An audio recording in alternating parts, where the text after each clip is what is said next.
Halo teman-teman, balik lagi bersama aku Agus Arta dalam channel membahas perguruan tinggi. Dan di video kali ini aku ingin memberi informasi khususnya buat kamu yang ingin berkuliah di UNY yang merupakan singkatan dari Universitas Negeri Yogyakarta. Info kali ini adalah prodi atau jurusan di UNY yang memiliki daya saing terketat dan juga daya saing terendah dalam SBMPTN di tahun 2020. Nah, kenapa aku tidak menggunakan data di tahun 2021? Itu dikarenakan lembaga resmi ataupun kampusnya sendiri tidak mengeluarkan informasi terbaru untuk peminat di tahun 2021.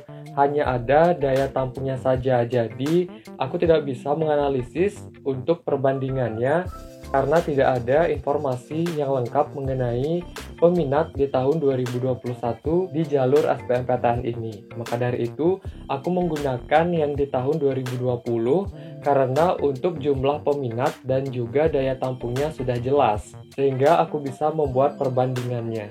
Oh ya, untuk perbandingan ini, aku gunakan hasil dari pembagian antara peminat dan juga daya tampung, sehingga didapatlah perbandingan ataupun berapa orang yang nantinya harus kamu lawan untuk bisa lulus di prodi ini. Oke, kita masuk ke prodi yang tergolong saintek terlebih dahulu. Di kategori yang tergolong saintek ini, aku sudah merekap hasil dari perbandingannya, dan aku akan memberitahu kalian 5 program studi yang memiliki daya saing terketat dan juga 5 program studi yang memiliki daya saing terendah di kelompok saintek. Nah, kita masuk ke informasi yang pertama, yaitu 5 program studi kelompok saintek yang memiliki daya saing terketat. Di urutan kelima, yaitu program studi statistika dengan perbandingannya 1:22, artinya satu orang melawan 22 orang lainnya. Di urutan keempat ada prodi teknik elektro dengan perbandingan 1:24. Yang ketiga ada program studi teknik sipil dengan perbandingannya 1:33. Di urutan kedua dengan prodi teknologi informasi dengan perbandingannya yaitu 1:36. Dan di urutan pertama yaitu prodi pendidikan teknik informatika dengan perbandingannya 1:38. Lalu kita masuk ke informasi yang kedua yaitu 5 program studi yang memiliki daya saing terendah kelompok saintek dalam SBMPTN tahun 2020. Dan di urutan kelima yaitu pendidikan teknik mekatronika dengan perbandingan sebesar 1:4 orang. Jadi kamu hanya perlu melawan 4 orang untuk bisa lolos di prodi ini. Selanjutnya di urutan keempat dengan prodi ilmu keolahragaan dengan perbandingan yaitu 1:3 orang. Di urutan ketiga yaitu dengan prodi pendidikan jasmani, kesehatan dan rekreasi dengan perbandingannya yaitu 1:2 orang. Di urutan kedua dengan prodi pendidikan kepelatihan olahraga dengan perbandingannya yaitu 1:2 orang. Dan di urutan pertama dengan program studi yang memiliki daya saing terendah dalam kelompok saintek yaitu prodi PGSD pendidikan jasmani dengan perbandingannya yaitu 1:1. Jadi kamu hanya perlu melawan 1 orang untuk bisa lulus di prodi ini. Dan sekarang kita lanjut ke kelompok sosum. Di sini juga aku sudah mendapatkan 5 program studi sosum yang memiliki daya saing terketat dan juga 5 prodi sosum yang memiliki daya saing terendah. Oke, kita langsung saja masuk ke informasi yang pertama, yaitu 5 program studi yang memiliki daya saing terketat dalam kelompok sosum. Di urutan kelima, yaitu prodi pendidikan teknik busana dengan perbandingan sebesar 1:27 orang. Di urutan keempat, yaitu prodi ilmu komunikasi dengan keketatan sebesar 1:28. Di urutan ketiga, yaitu prodi pendidikan teknik boga dengan keketatan sebesar 1:33 orang.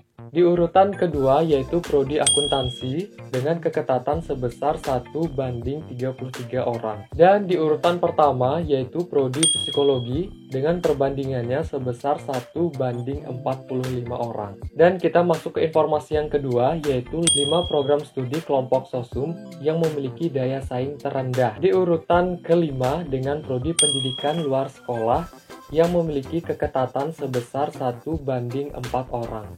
Di urutan keempat yaitu pendidikan bahasa Jerman dengan perbandingan atau keketatan sebesar 1:3 orang. Di urutan ketiga dengan prodi manajemen dan keketatannya sebesar 1:3 orang. Jadi kamu harus melawan 3 orang saja untuk bisa lolos di prodi manajemen UNY melalui jalur SBMPTN. Di urutan kedua yaitu prodi pendidikan bahasa Prancis dengan keketatan sebesar 3 orang atau 1:3. Dan di urutan pertama yang memiliki daya saing terendah yaitu prodi pendidikan seni kerajinan dengan perbandingan atau keketatan sebesar 1:2 orang. Oke, itulah tadi informasi dari aku mengenai 5 program studi yang memiliki daya saing terketat ataupun terendah di kelompok Saintek dan juga kelompok Sosu. Untuk kamu yang ingin mengetahui data lengkapnya untuk prodi yang memiliki daya saing terketat dan juga terendah, kelompok Saintek dan juga Sosum di UNY dalam jalur SBMPTN tahun 2020, kamu bisa meminta di aku dengan menghubungi media sosial aku yang aku sertakan di kolom deskripsi yang ada di bawah video ini. Oke, semoga informasi ini dapat kamu gunakan untuk persiapan diri kamu agar semakin matang dan kamu bisa memiliki peluang yang besar untuk keterima di perguruan tinggi negeri khususnya di UNY melalui jalur SBMPTN. Dan aku ingatkan sekali lagi bahwa informasi ini adalah informasi di tahun 2020. So, informasi ini bisa saja berubah tiap tahunnya dan bisa saja mengalami peningkatan ataupun penurunan untuk keketatannya. Dan kamu juga bisa klik tombol like jika menyukai video dari aku. Bagikan juga video ini ke teman kamu yang khususnya akan mencari UNY. Dan kamu juga jangan lupa untuk klik tombol subscribe agar tidak ketinggalan informasi terbaru dari aku. Terima kasih dan sampai ketemu di video selanjutnya.